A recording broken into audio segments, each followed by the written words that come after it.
सजावल मौजूद है, इस वक्त जजी बादशाह के सेट पर मौजूद है। वो बहुत अच्छा कैरेक्टर क्या कर रहे हैं जी, पूछते हैं। अस्सलाम वालेकुम। वालेकुम सलाम जी सजावल साहब कैसे हैं आप? अल्लाह का शुक्र। जिस वक्त हम जजी बादशाह के सेट पर मौजूद हैं तो इसकी धूमें तो बड़ी अरसे से चल रही है, सोशल मीडिया पे बड़ा एक ज़बरदस्त फिल्म है, तो आप इसमें कैसा कैरेक्टर अदा कर रहे हैं? हाँ, ये वाकई ज़बरदस्त फिल्म है। मेरा इसका कैरेक्टर है सुल्तान, जो इसमें सेकंड पेयर कर रहा है उसका मैं दोस्त हूँ इसमें। ठीक है, मेरा वो कैरेक्टर है जिसमें सामा जान उसमें इसमें हीरोइन है।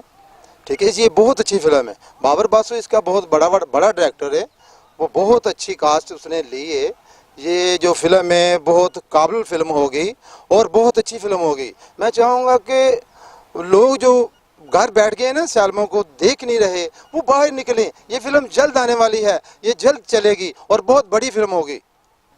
अच्छा, इसकी ना जॉनी लीवर आजकल जो इंडियन अदा कॉमेडी अदा इसकी बड़ी तारीफ है, इसके बारे में आप क्या कहना चाहेंगे? ये पाकिस्तानी फिल्म इंडस्ट्री के लिए मेरे लिए फ़ख्र की बात है, हमारे लिए फ़ख्र की बात है। जॉनी लीवर जैसे आदमी हमारी फिल्म को सलाह रहे हैं, फ़ख्र की बात है कि वो हमारी फिल्म का नाम ले रहे हैं। वो बहुत बड़े एक्टर हैं, वो भी जॉनी लीवर साहब भी। क्या कहना चाहेंगे ये पाकिस्तानी फिल्म इंडस्ट्री के लिए मेरे लिए फ़ख्र की बात है, हमारे लिए फ़ख्र की बात है। जॉनी लीवर जैसे आदमी हमारी फिल्म को सलाह रहे हैं, फ़ख्र की बात है कि वो हमारी फिल्म का नाम ले रहे हैं।